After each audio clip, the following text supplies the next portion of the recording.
Well, President Obama, as we've talked about, is scheduled to land in Portland in just a few hours. We've got team coverage for you of the president's visit to the Rose City.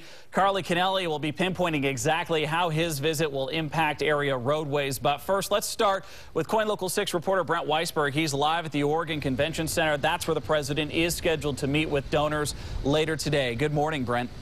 Good morning, Chad. The president waking up this morning in San Francisco, but he will be making his way here to the Oregon Convention Center for two events. They are both private. Both have already sold out, and these events are going to be raising money for the president's campaign. This will be the president's first visit to Oregon since 2011 when he went out to Hillsboro at the Intel campus. Today's event here at the Convention Center will be private. There will be no public rally. The fundraiser this afternoon already sold out, as I mentioned, and will have donors paying $500 to $1,000 for tickets. At a separate event, an even more exclusive event, we are told by campaign staff that about 25 people will pay $30,000 per person to meet the president. Republican Mitt Romney and the president both have been very busy lately raising money for their campaigns, and it is expected that more money will be spent on this year's presidential campaign than ever before. Security is already in place here and around the convention center, and it is expected to be very tight. We'll have enough people around, a lot of people available for traffic control. That's our main primary function, is traffic and securing the outside. There are expected to be protesters from Ceasefire Oregon here for the president's visit, but neither the president himself nor his rival Mitt Romney are responding to calls for more gun control. This all, of course, in wake of last week's mass shooting in Colorado. Right now, the Secret Service is getting ready to start securing this area around the convention center. We have seen Portland police, along with campaign staffers, starting to arrive. After the president leaves the convention center, Air Force One will take him up to Seattle for another campaign event.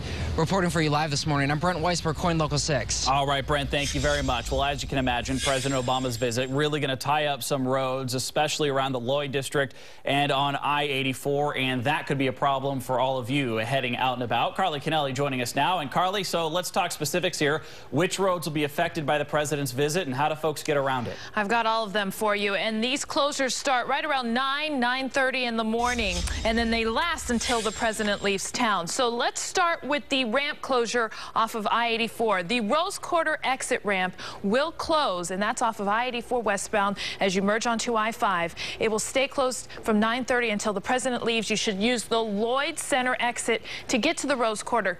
Now, if you don't have any business around there today, you don't need to be in the Rose Quarter or around the convention center, I would avoid it because it's going to be very congested in that area, especially with everything we've got going on. I-84 is going to be congested leading up to I-5 because ODOT will close the right lane just before the split. You can use Sandy or Powell as a plan B for I-84. Also, MLK closes from 9 a.m. until the president leaves, and it closes from Multnomah to I-84. So if you need to head south and head past I-84, I would take that plan B that you see at the bottom, 11th to Lloyd and Lloyd to 12th. Coming up, I'll talk about some delays on TriMet. Back to you. All right, Carly, thank you very much. Well, activists are planning several protests and rallies during President Obama's visit. One protest in the South Park block centers around job creation. The group Americans for Prosperity believe President Obama isn't doing enough to put Americans back to work. Another, just across the street from the convention center, calls on the president to restore the ban on assault weapons.